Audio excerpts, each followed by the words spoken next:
Hey guys, okay. Make sure my mic is on. Yeah, I was trying to find information on, or I was going to do a review of Usha and Melania walking into the inauguration, and unfortunately, if you if you can believe this, I couldn't even find anything. I mean, I found Right Side Broadcasting, um, and they had the volume. They took off the volume. Um, let's see what else. There was no volume, which is really weird. Ditto with Donald Trump's YouTube channel. Or no, wait, he pulled it down. The search results are bizarre. I was getting the 2017 inauguration. I gave up when Usha walked through into the actual swearing in. She was like bobbing her head around, like, and smiling with this really fake smile. I mean, it was for the cameras and the kids. Yeah, that was just wrong. I'm sorry. It just was. Now, we spoke about Megan, which is on my Some Girls channel, but this is Scott Ritter and Garland Nixon.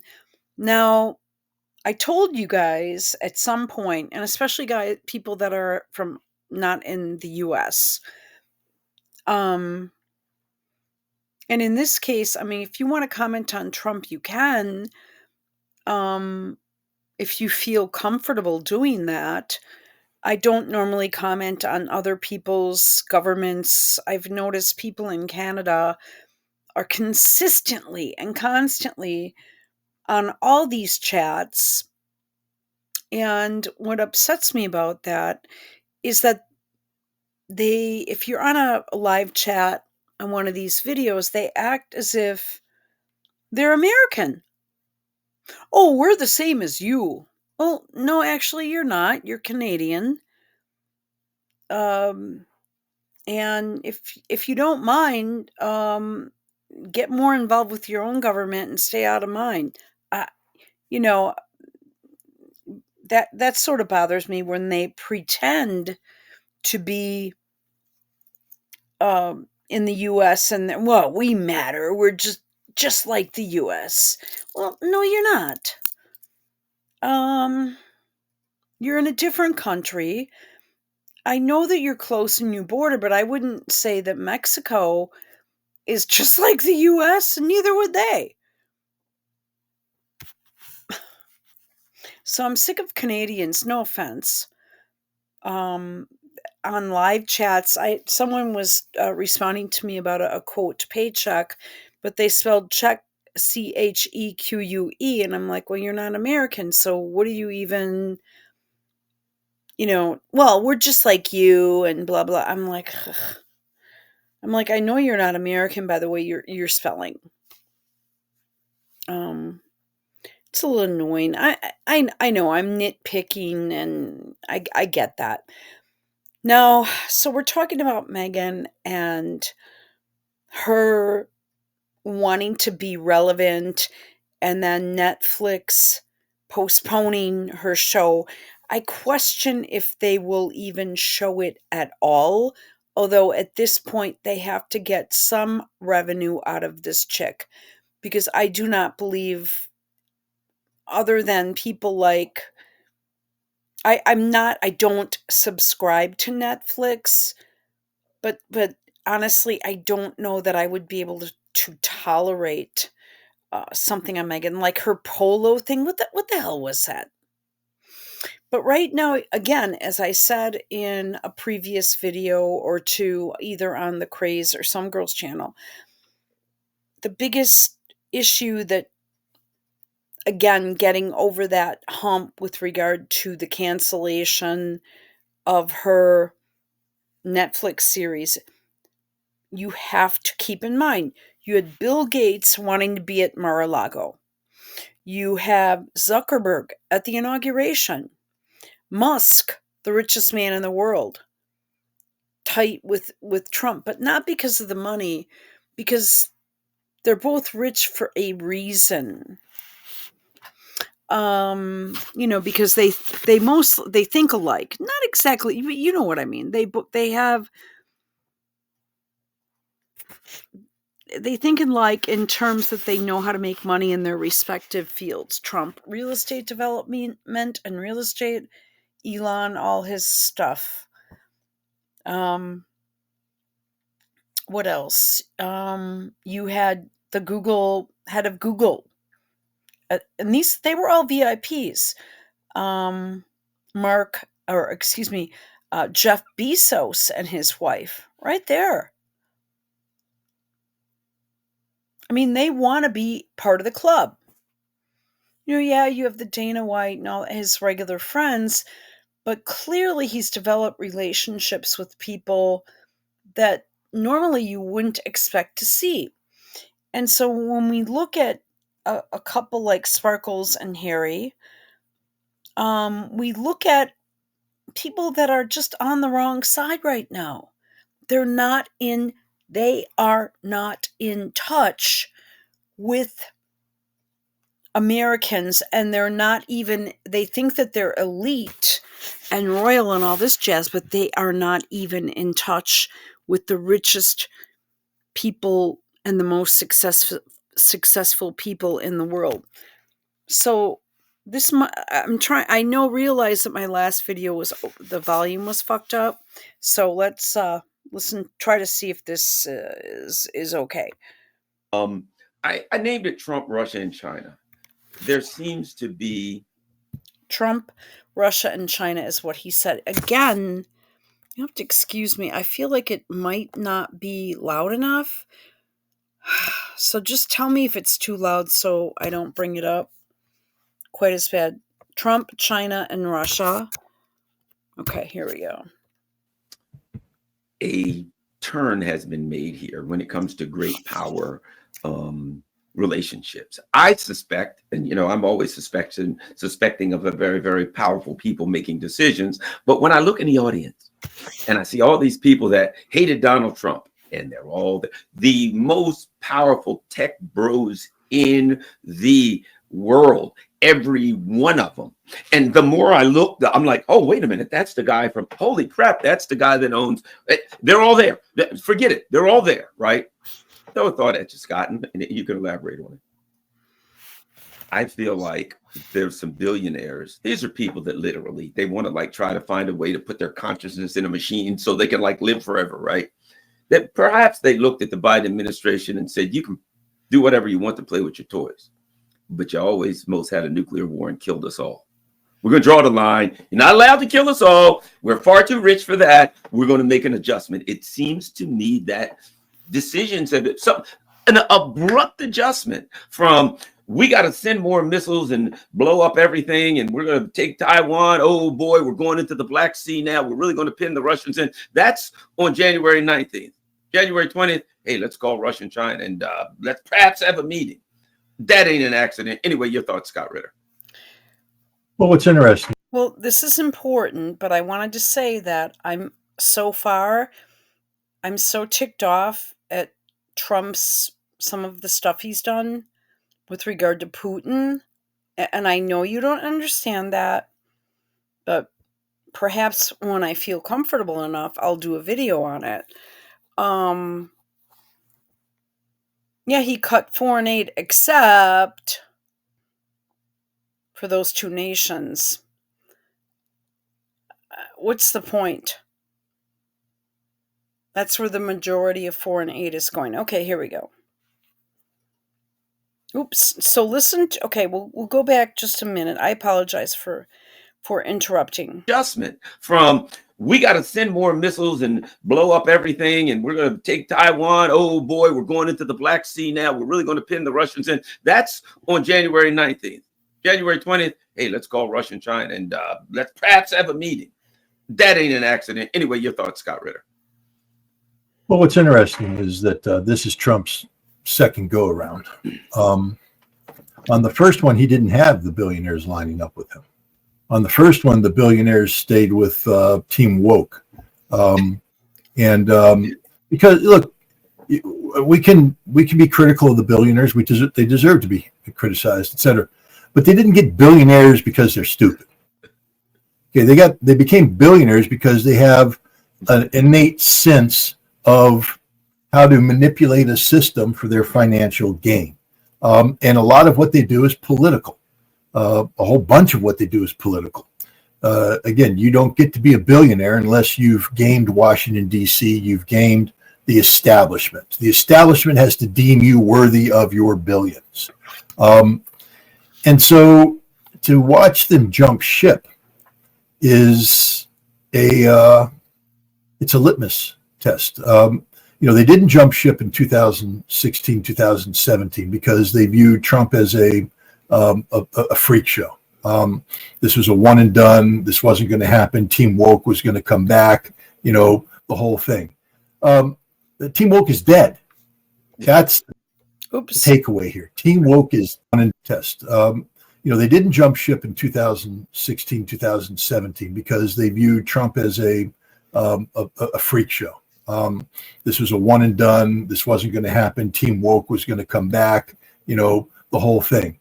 The Team Woke is dead.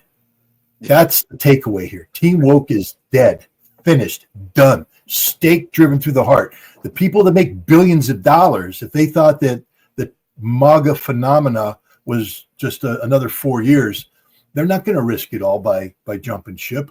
They're lining up because they know that Team Woke is dead and that the future of American politics for maybe the next 2 decades is this MAGA movement. And Team Woke is dead. They're lining up because Team Woke is dead and the future of the world is... Okay, so hang on. Let's do this one more time. Okay, I apologize if this is annoying, but... the Team Woke is dead. That's... Team Woke is dead. Here we go. It's a litmus test. They didn't jump ship in 2016, 2000. They did not jump ship in 2016 or 2020. 17 because they viewed Trump as a freak show. This was a one and done. This wasn't going to happen. Team Woke was going to come back. The whole thing. The Team Woke is dead. That's the Team Woke is dead. Takeaway here. Team Woke is dead, finished, done, stake driven through the heart. The people that make billions of dollars, if they thought that the MAGA phenomena was just another 4 years, they're not going to risk it all by jumping ship.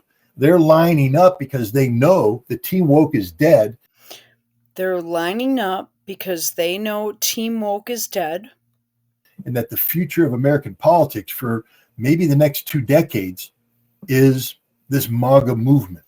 The future of American politics for the next few decades is the MAGA movement. And they're trying to get aligned to it. And that's something that everybody needs to keep in mind. And they're trying to get aligned to it. Do you guys understand what I'm trying to say here? Especially if you're from another country. Do you understand that when I say Sparkles and Harry are completely out of touch with what's going on, with what is going on in the U.S., with the major movements going on in the U.S., and they're royal, and they're left out. And I know you guys are saying, Trump, and it's not like that. And again, I'm already peeved at Trump, and I temporarily took MAGA down, and I took his picture down off my Twitter. I'm going to change it again. I just don't know to what. But I am a little bit ticked off. He's going a little bit too establishment for me. But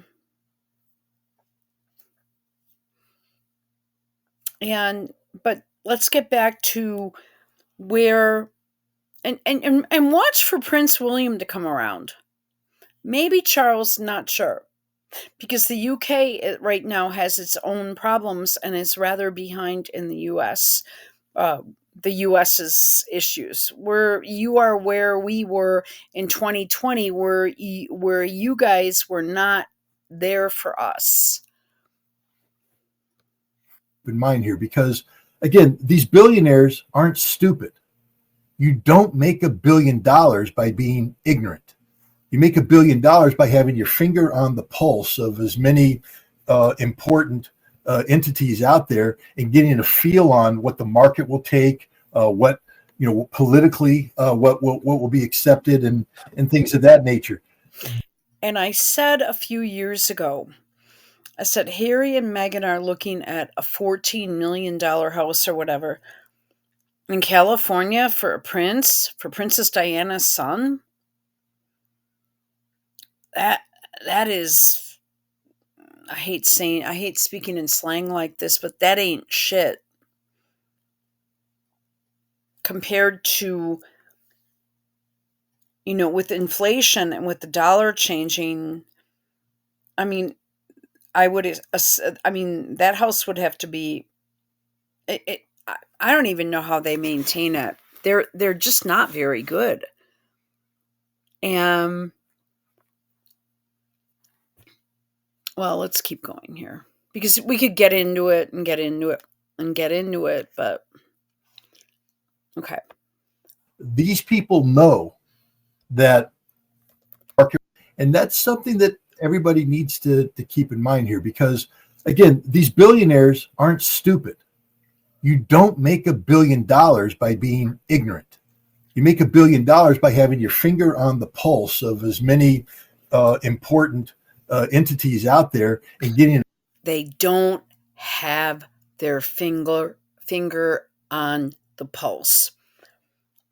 I have been saying this. That's why when I say they are boring, they are. They are two boring people that are completely irrelevant for this time in the United States. However, if she ran away from the royal family as fast as she could. Now, some people say, well, that is because she always had it in her plan and all that. I don't buy that. Harry was going to leave and get out of that marriage, and he would have been able to get away with that right away because no one really kind of liked her right away. There were problems. So 16 weeks into that marriage, she miraculously got pregnant. I don't believe the frozen egg story. I just do not believe it. I don't believe it. Because in order for Tom Markle and his other two kids that are,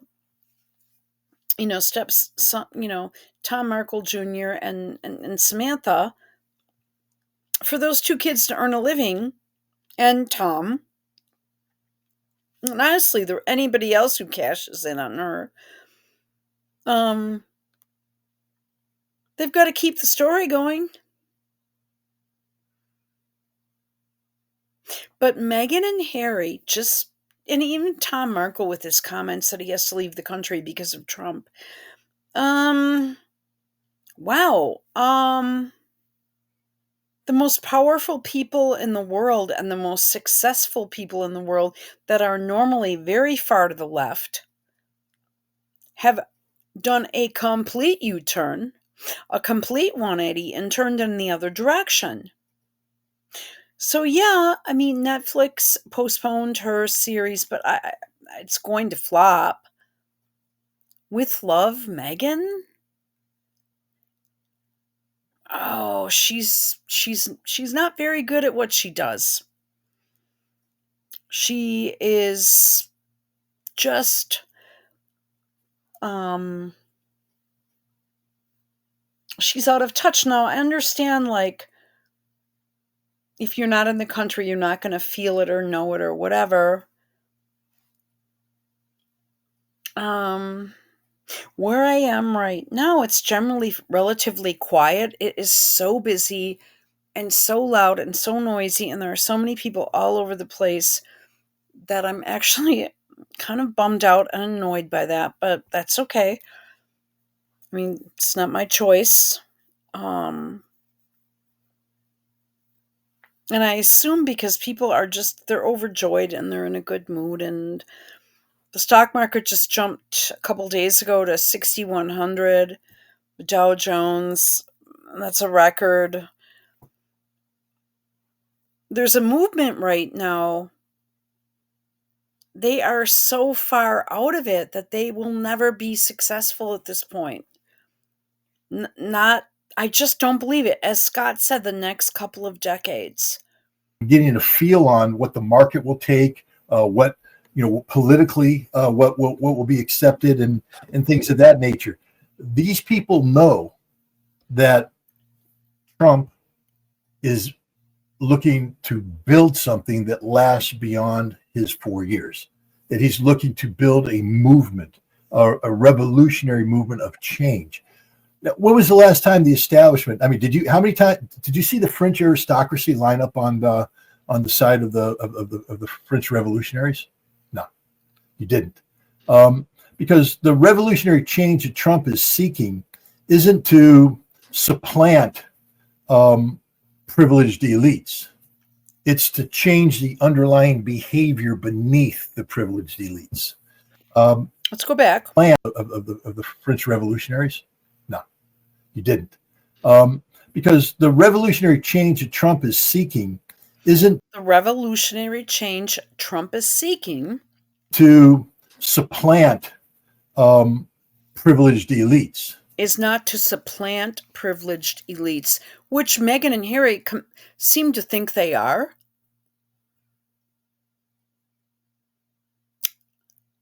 Based on their opinion of themselves. And by the way, I understand like people like this Taz and all these chicks, they're all libs and they're just silly people.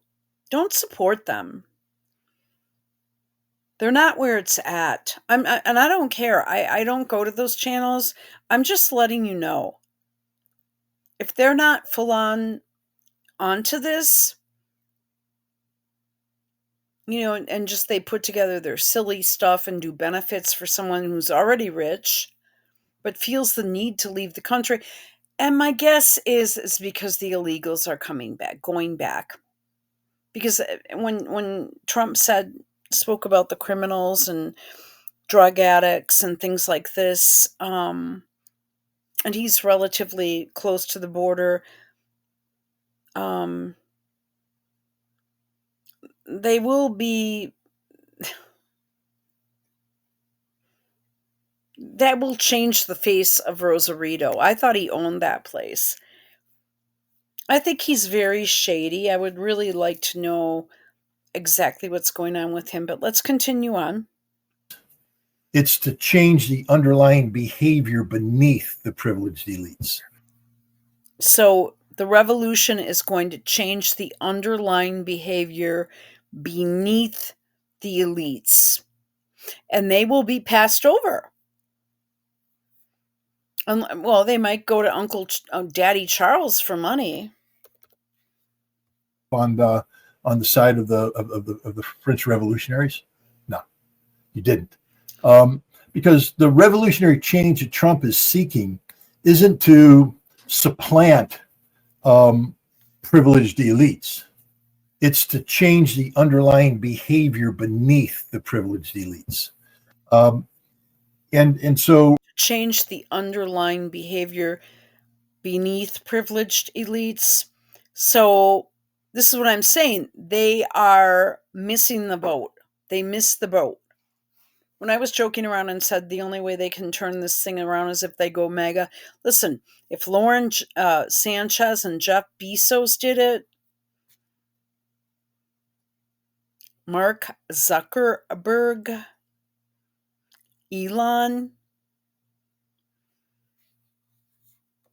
So, that's where we're looking at. We're looking at breaking the neck of the establishment, breaking the neck of this unelected bureaucracy of changing the way America interfaces with the world to move away from a military industrial complex driven war footing to this new concept of, economic competition, which from the Trump perspective means economic dominance, American economic dominance. And now we're talking the economy.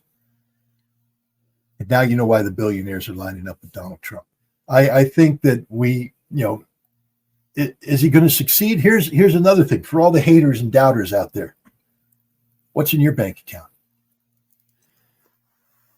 Because I'm going to tell you, the guys that make billions, whose decisions, are cause shifts of billions of dollars, even collectively trillions of dollars, they're not fools.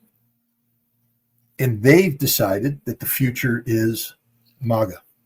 And for all the haters out there, just what's in your bank account? Because we know what's in a lot of Team Woke's bank account: stolen goods. Stolen people who, the Nancy Pelosi get rich quick scheme in Congress. Come in, insider trading, da da da da da. That's it. But they don't build anything. They don't build anything. Right. And if you look at Meghan and Harry as well, and she wanting to get into politics, she's not building anything. Her little Archwell thing where she does, like, as Justine Bateman said, she's like, who are these people? I don't know who these people are. And then she went on to say that it doesn't matter if there's an R or D, you have to vote for someone who has your best interest at heart. And I could go on with this, perhaps I will tomorrow, but for now I'm going to tune out, because what I'm trying to say here is, her with love, Meghan stuff and all this, she's going to be left behind in this. Because people see through her bullshit, and the only reason why she has anything is because of the British royal family. And even William canceling Jill Biden's meeting in Paris to be with Trump. Wow. I wonder what that meeting was about. So I'm going to sign off, but I just wanted to get this out there and get your thoughts on it and stuff like that. Okay. Okie doke.